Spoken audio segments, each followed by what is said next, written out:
ከእሁድ እስከ እሁድ ከሀገር ቤት እስከ አህጉራት መንፈሳዊ ይዘት ያላቸው ዜናና መረጃዎችን በጥልቀት የምንዳሰስበት መሰናዶ ነው። ከእሁድ እስከ እሁድ በኤልሻዳይ ቴሌቪዥን ኔትወርክ ከእሁድ እስከ እሁድ። ጤና ይስጥልን የተወዳጁ ተመልካቾቻችን፣ ከዚህ ከኤልሻዳይ ቴሌቪዥን ኔትወርክ ስቱዲዮ ሳምንታዊውን ከእሁድ እስከ እሁድ የተሰኘውን ዜናዎቻችንን በመረጃ ወደ እናንተ የምናደርስበት ሰዓታችን ላይ ነው የምንገኘው። እንግዲህ በዚህ ዳሳ ፕሮግራማችን ላይ ከሀገር ውስጥም ከውጭ ያገኘናቸውን መረጃዎች ወደ እናንተ እናደርሳለን። ከዝግጅቱ ጋር እኔ ሰለሞንና መክሊት በጋራ ሆነን ዝግጅቶቻችንን ወደ እናንተ እናደርሳለን። እናንተም በያላችሁበት ሆናችሁ ዝግጅታችንን እንድትከታተሉ ከወዲሁ በአክብሮት ጋብዘናችኋል። መክሊት እንዴት ነሽ? እንዴት ነሽ? ሁሉ ሰላም ነው? ሁሉ ሰላም ነው፣ እግዚአብሔር ይመስገን። ሳምንት ጥሩ ነበር። ጥሩ ነበር። እግዚአብሔር የተመሰገነ ይሁን። እግዚአብሔር ይመስገን። እንግዲህ ቀዳሚ ወደምናደርገው የሀገር ውስጥ መረጃዎቻችን ብንጀምር ጥሩ ይመስለኛል። እሺ፣ ቀዳሚ የምናደርገው የሀገር ውስጥ መረጃ እንግዲህ በኢትዮጵያ ሙሉ ወንጌል አማኞች ቤተክርስቲያን ስለተካሄደው የባለትዳሮች የተሃድሶ ጊዜ ነው። በደቡብ ምስራቅ አዲስ አበባና በአካባቢው ክልል በዛ አካባቢ ነበር የተካሄደው በለገጣፎ ደንበል አጥቢያ። በእለቱ እንግዲህ ከ150 በላይ ጥንዶች የተገኙ ሲሆን የባለትዳሮች የተሃድሶ ቀን ሆኖ ነበር ያለፈው። ባሳለፍነው ሰኞ ነበር የተካሄደው።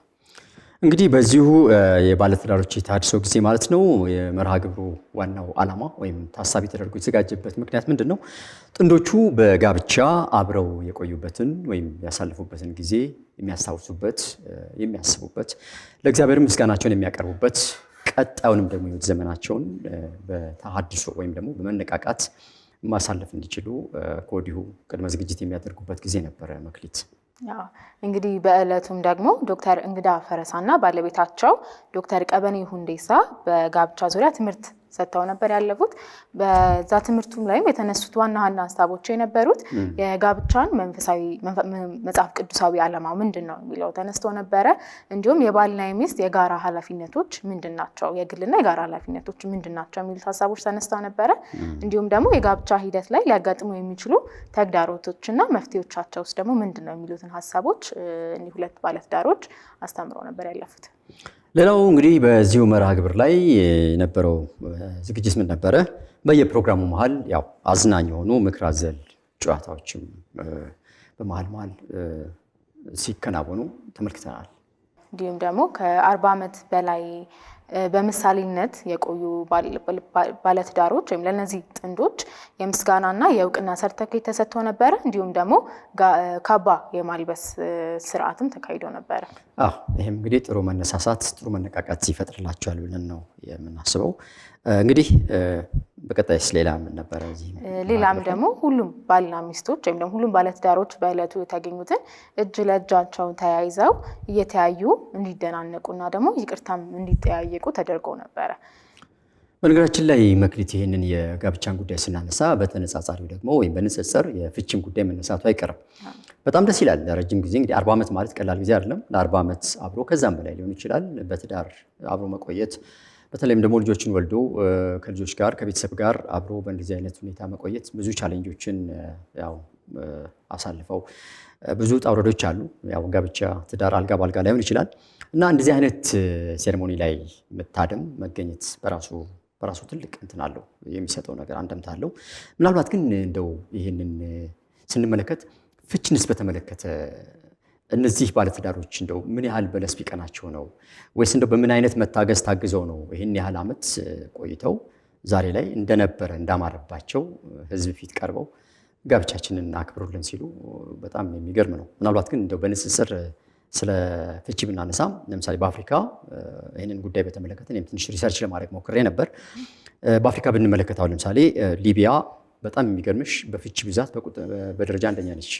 ሊቢያ ውስጥ ብትሄጂ እንግዲህ አብዛኛው ጋብቻ አብዛኛው ድግስ በማግስቱ ያው ሀዘን ወደ ፍቺ ነው የሚሄዱት እና ምናልባት በማስከተል ደግሞ እዚሁ አፍሪካ በአህጉራችን ማለት ነው ከእሷ ቀጥሎ ከሊቢያ ቀጥሎ ግብፅ ጎረቤታችን፣ ናይጄሪያ እና ደግሞ እንዲሁም ደቡብ አፍሪካንም ጨምረን ሞሪሸስ፣ አልጄሪያንም ጭምር ሲሸልስ፣ እነዚህ ሀገሮች በፍቺ በጣም የታወቁ ናቸው።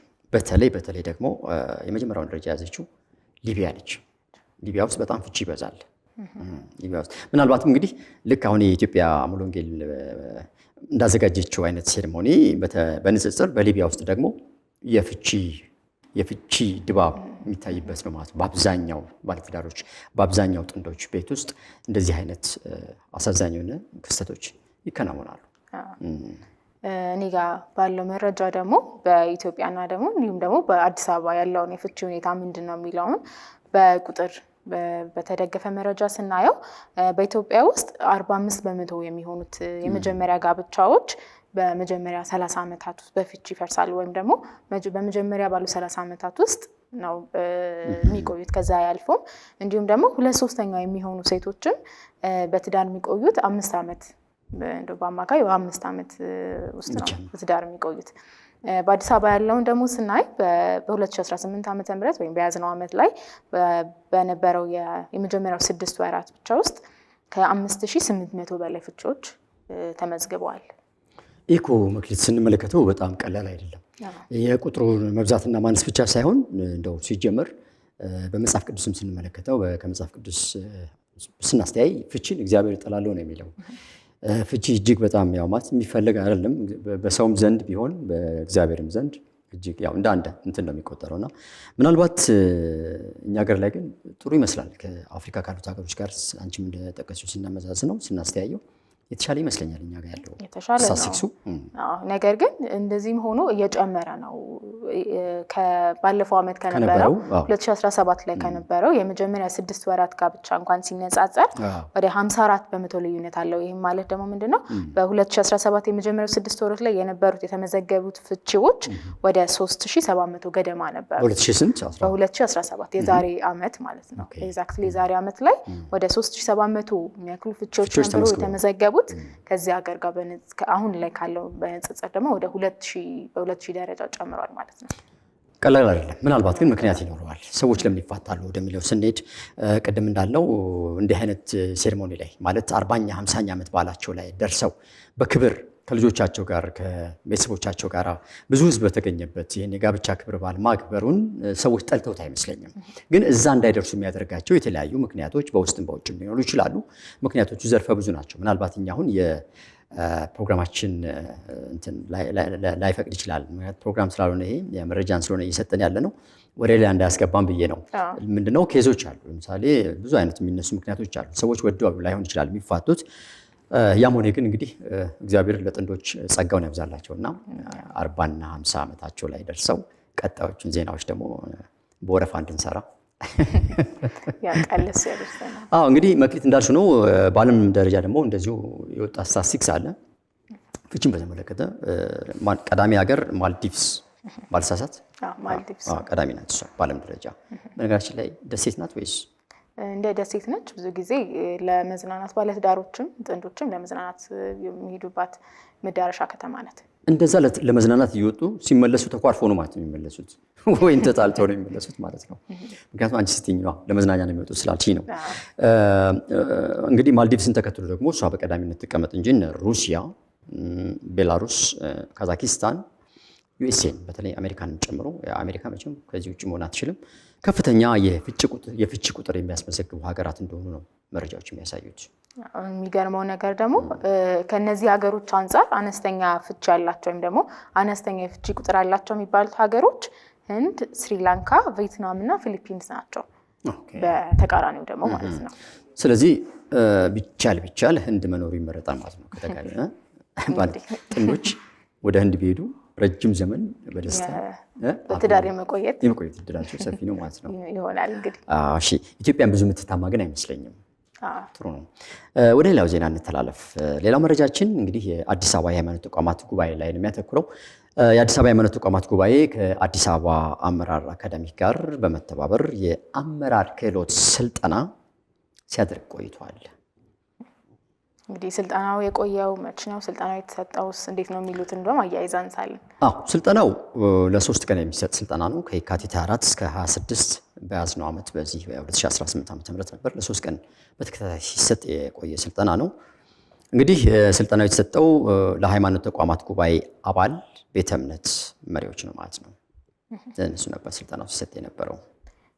የአዲስ አበባ አመራር አካዳሚ ፕሬዝዳንት የሆኑት ደግሞ ዶክተር ጣሰው ገብሬ በመክፈቻ ንግግራቸው ምን ብለው ነበረ?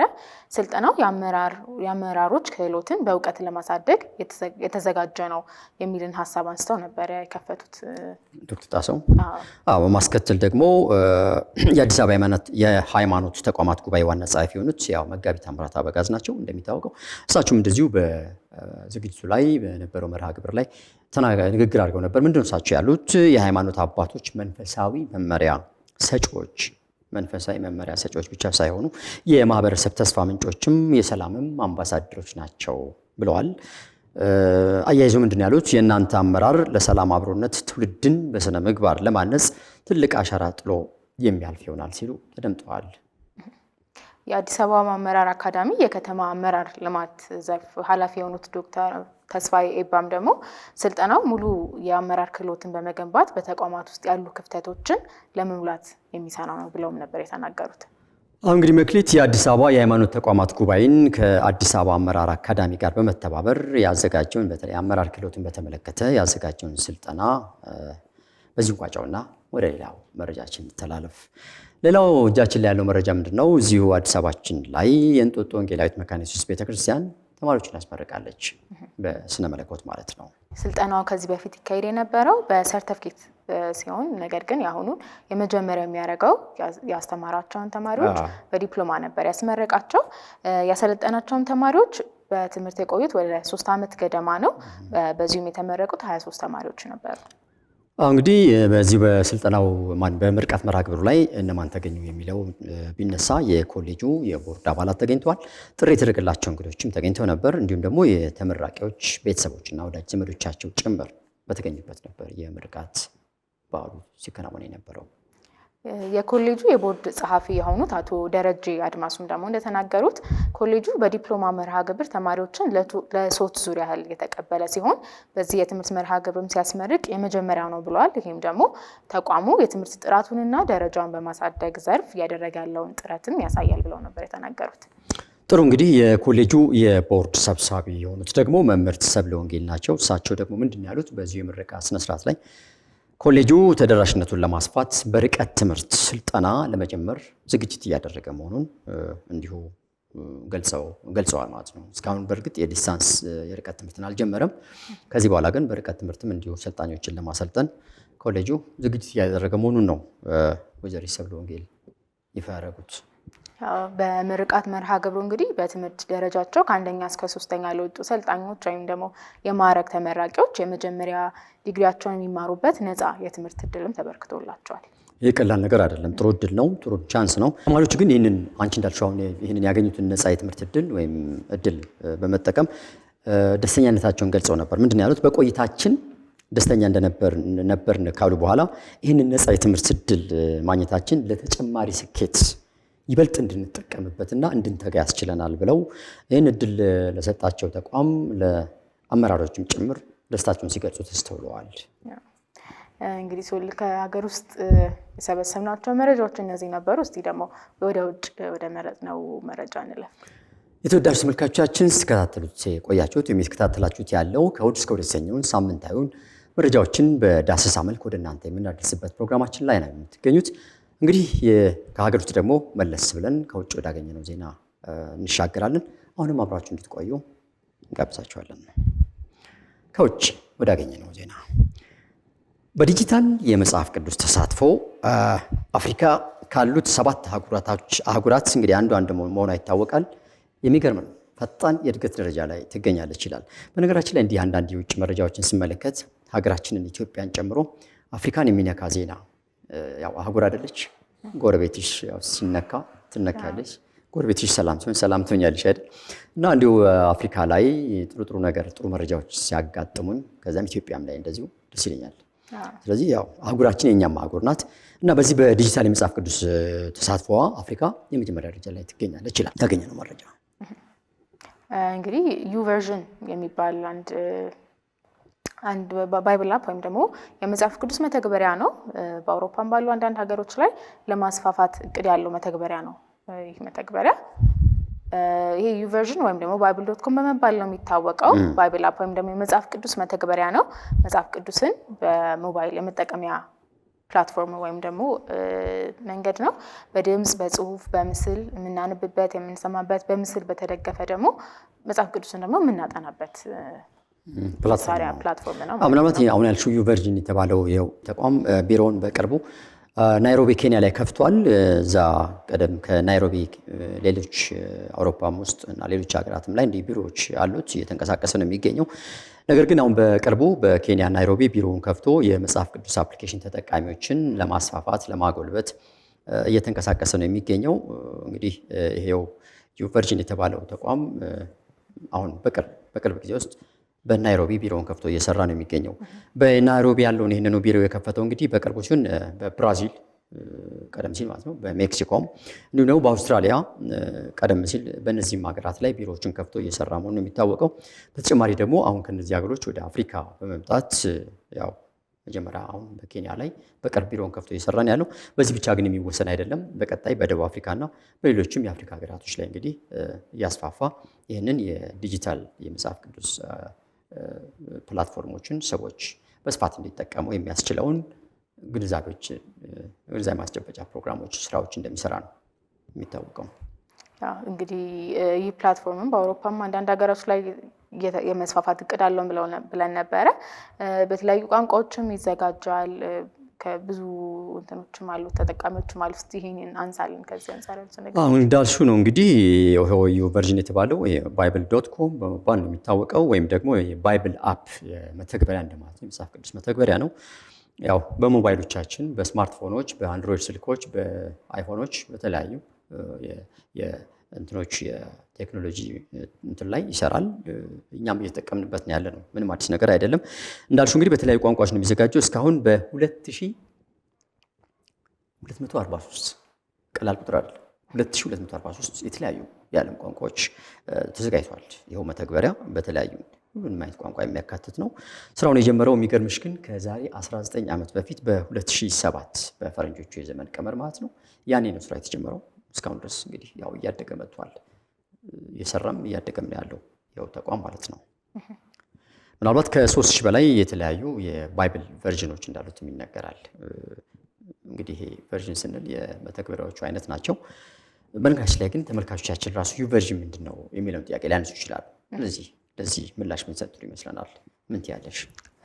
ስለ ዩቨርዥን አጭር ነገር ለማለት ያህል መስራቹ ቦሊ ግሪንዋልድ የሚባል ግለሰብ ነው። እስከ 2025 ድረስ ወደ 1 ቢሊዮን የሆኑ መተግበሪያዎች ዳውንሎድ እንደተደረጉ ወይም ደግሞ እንደወረዱ ነው የተገለጸው። መጽሐፍ ቅዱስን በዌብሳይት ወይም በድረገጽ በአፕሊኬሽን ወይም ደግሞ በመተግበሪያዎች የምናገኝበት ፕላትፎርም ወይም ደግሞ መሳሪያ ነው። በአፍሪካ ባሉት ተጠቃሚዎች ቁጥር እንግዲህ ያሉትን ሀገሮች በደረጃ ስናያቸው በአንደኝነት ደቡብ አፍሪካ ይቀመጣል፣ በሁለተኝነት ኬንያ ይቀመጣል፣ በሶስተኛ ደግሞ ናይጄሪያ ይቀመጣል ማለት ነው በደረጃ ማለት ነው በደረጃቸው። ስለዚህ የመጀመሪያውን ደረጃ የምትይዘው ደቡብ አፍሪካ ነች። ታትሚስ እዛ ሀገር ላይ ያሉ ነዋሪዎች በአብዛኛው ክርስቲያኑ ማህበረሰብ፣ ሌላውም ሊሆን ይችላል መተግበሪያዎችን በደንብ ይጠቀሙበታል ማለት ነው። በመቀጠል ኬንያ አንቺ እንዳልሽው፣ ከዛም ናይጄሪያ፣ ኢትዮጵያ ግን የለችም መሰለኝ እዚህ ውስጥ ግን እየተጠቀምንበት እኮ ነው። ምናልባትም ግን ይሄ ነገር ወደ ኢትዮ ወስደናል መሰለሽ መክሊት። ይሄ የመጽሐፍ ቅዱስን አጠቃቀም በተመለከተ በሶፍትዌር እና ሃርድ ኮፒ፣ ሶፍት ኮፒ እና ሃርድ ኮፒ የሚባል ነገር አለ። ግራና ቀኝ የክርስቲያን ማህበረሰቡ አጠቃቀም የሌላው ማህበረሰብ ክፍል ሊሆን ይችላል። እዚህ ባንገድበው ጥሩ ነው፣ ግን የተለያየ መልክ አለው። ሰው እንደሚመቸው ነው የሚያደርገው። ሶፍት ኮፒ በአብዛኛው የሚጠቀም ሰው አለ። በሞባይሉ ላይ በቀላሉ በታብሌቶች ላይ ጭኖ በታቦች ላይ ጭኖ በሚፈልግበት ጊዜ የሚጠቀማለ። አንዳንዱ ደግሞ ከሱ ይልቅ ሃርድ ኮፒውን ወይም ጥራዙን ራሱ ማጥናት ማንበብ የሚፈልግም አለ።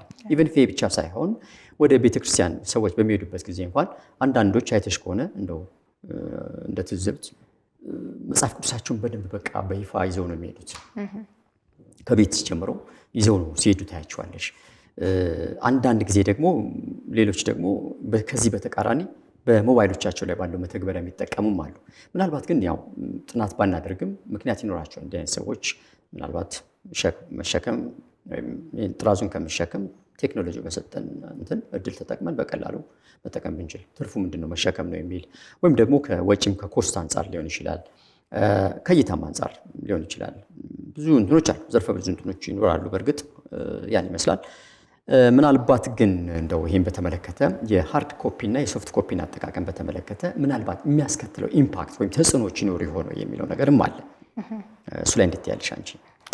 ያው መጽሐፍ ቅዱስን ተደራሽ ለማድረግ ወይም ደግሞ በተለያየ ፍጥነት እንዲሰራጭ ለማድረግ የቴክኖሎጂ አስተዋጽኦ በጣም ወሳኝ ነው ብዬ አምናለሁ። በግሌ ቴክኖሎጂ ወደ የተለያዩ ቦታዎች ላይ በተለያዩ ቋንቋዎች አሁን እንደገለጽ ነው መጽሐፍ ቅዱስን ተደራሽ ለማድረግ ከሃርድ ኮፒ ይልቅ ሶፍት ኮፒ ቀላል ስለሆነ ከፍጥነቱም አንፃር ከኮስትም አንፃር ቀላል ስለሆነ ጥሩ ነው ብዬ አስባለሁ ቴክኖሎጂ። ነገር ግን ምናልባት ከትክክለኝነት መረጃው ትክክለኝነት ወይም ደግሞ መጽሐፍ ቅዱስ ላይ ከሚቀመጡት መረጃዎች አኩሬሲ አንፃር ምናልባት ኢምፓክት ወይም ደግሞ ተጽዕኖ ሊኖረው የሚችለው ከነዚህ አይነት ጉዳዮች ይመስለኛል። ምክንያቱም የሚገቡት ነገሮች እዛ ላይ የሚሰፍሩት ነገሮች ምን ያህል ትክክለኛ ናቸው የሚለውን ነው ትንሽ ግር ሊል የሚችለው እንጂ ከዛ ውጭ ያለው ቴክኖሎጂ ጥሩ የሚሆን ይመስለኛል። እንትን አለው አባባልሽ እንግዲህ አንደምታው ሲታይ ከሃርድ ኮፒ ይልቅ ሶፍት ኮፒ ለፍጥነትም ለጥራትም ለአጠቃቀምም በጣም አዋጭ ነው የምትይኝ።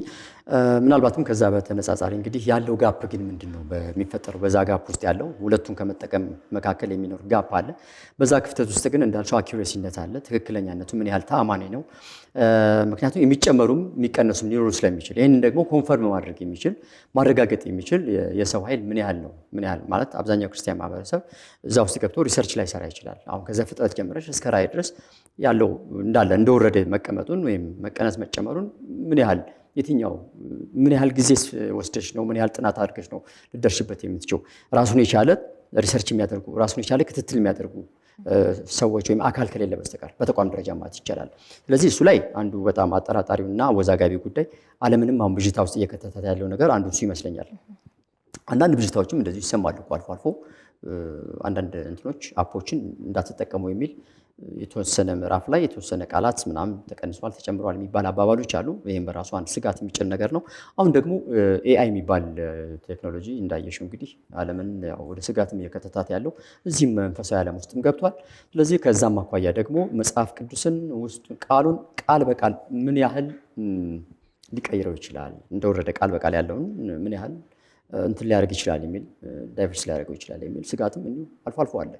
እንወይ ግን እንዳልሽው ነው እንግዲህ ሰው እንደሚመቸው ነው የሚጠቀመው። ይሄ እንግዲህ ያነሳ ነው ከምንድን ነው ከዩቨርዥን ባይብል አፕ ጋር ተነስተን አንደኛ ወጣች ያልነው ማን ነበረ? ሳውዝ አፍሪካ ነበር። ሳውዝ አፍሪካ እንኳን ደስ ያለሽ በላስ አጋጣሚ ጥሩ ነው። እሺ እንግዲህ ከዚህ ሌላ የውጭ ዜና ያለን አይመስለኝም። አንቺ ጋር ዛሬ መረጃችን እንግዲህ ይሄ ነበረ። እነዚሁ ናቸው። በዚሁ ተሰናብተን እንውጣ። በዚሁ ተሰናብተን ተመልካቾችን አንቺ ብትሰናብቺ። እሺ ተመልካቾቻችን በዚህ ሳምንት የነበረን ከእሑድ እስከ እሑድ የመረጃ ሰዓታችን ይህን ይመስል ነበረ። ቀጣይ ሳምንት በሌሎች መረጃዎች እስክንገናኝ ድረስ መልካም ጊዜን ተመኘን። ከእሑድ እስከ እሑድ ከሀገር ቤት እስከ አህጉራት መንፈሳዊ ይዘት ያላቸው ዜናና መረጃዎችን በጥልቀት የምንዳሰስበት መሰናዶ ነው። ከእሑድ እስከ እሑድ በኤልሻዳይ ቴሌቪዥን ኔትወርክ ከእሑድ እስከ እሑድ